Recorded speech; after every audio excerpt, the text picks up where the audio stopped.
It's broader than we think.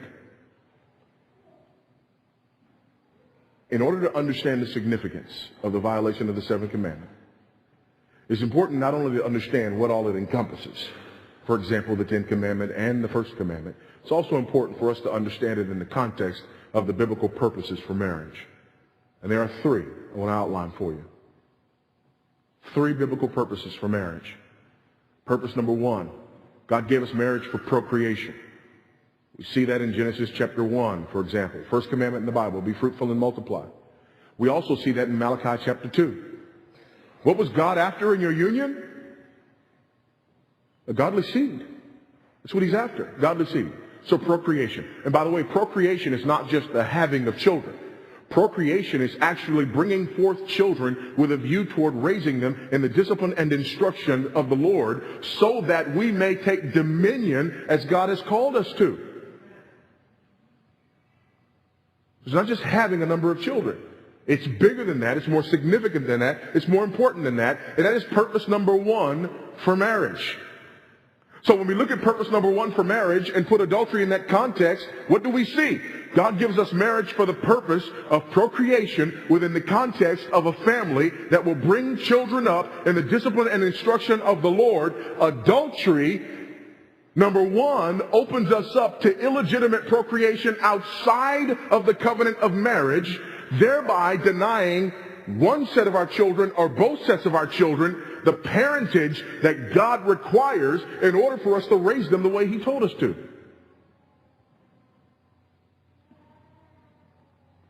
Illegitimate children is not just about embarrassment or our reputation.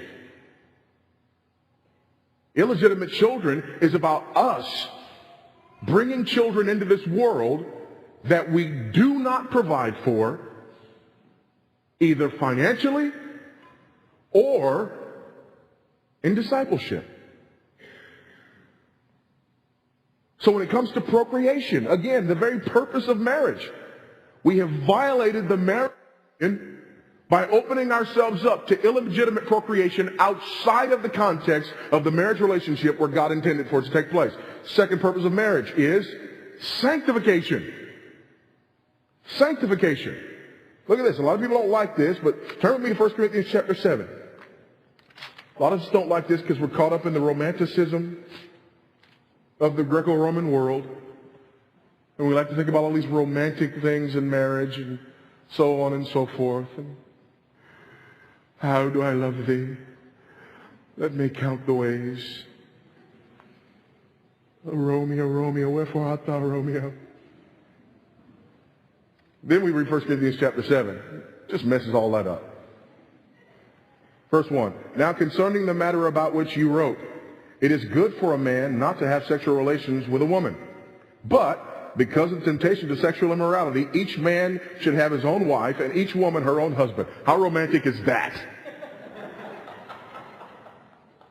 Verse 3. The husband should give to his wife her conjugal rights, and likewise the wife to her husband. For the wife does not have authority over her own body, but the husband does. Likewise, the husband does not have authority over his own body, but the wife does. Do not deprive one another, except perhaps by agreement for a limited time, that you may devote yourself to prayer, but then come together again, so that Satan may not tempt you because of your lack of self-control. God gave us marriage in order to satisfy the God-given desires that he bestowed upon us within the context of a relationship that will allow those desires to be met within a holy relationship. Problem with adultery? God gave us marriage so that our physical desires would be met in a holy context. What does adultery do?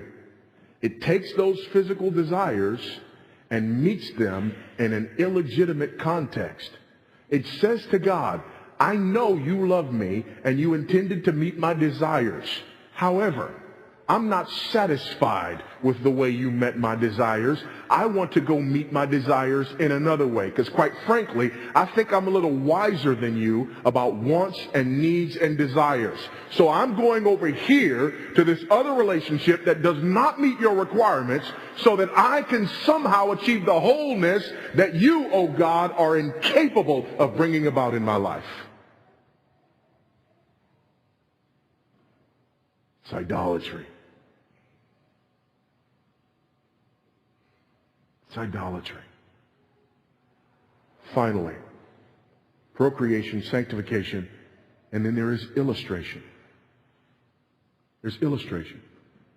God gives us the marriage relationship as an illustration of the relationship between Jesus Christ and his church. We're painting a picture of the relationship between Christ and his church. And here's what's interesting about marriage.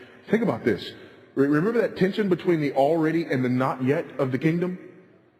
We have the already and the not yet.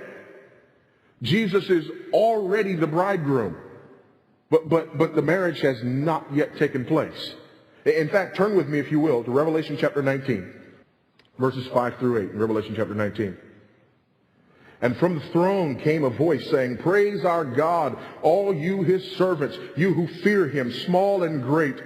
Then I heard what seemed to be the voice of a great multitude, like the roar of many waters, and like the sound of mighty peals of thunder, crying out, "Hallelujah! For the Lord our God, the Almighty reigns. Let us rejoice, exult, and give him glory. For the marriage of the Lamb has come, and his bride has made herself ready.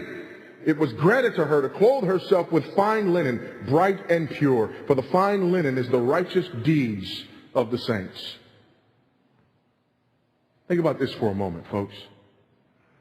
We have the already and not yet of the betrothal of Jesus to his bride, his death in order to purchase his bride. He's ascended to the right hand of the Father forever to make intercession for his bride. But we have the not yet of awaiting the consummation and the marriage of Christ to his bride. In the meantime, he gives the world a picture of what the not yet is going to be like through the frail, fragile, human relationship of marriage. Can you say humbling? Adultery is a perversion of the gospel. This picture of Christ, who is forever faithful to his bride.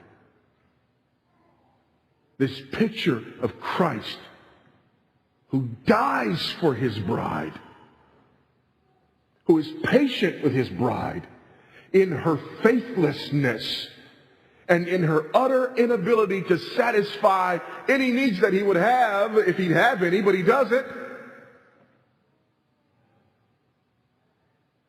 Adultery takes that picture and turns it on its head.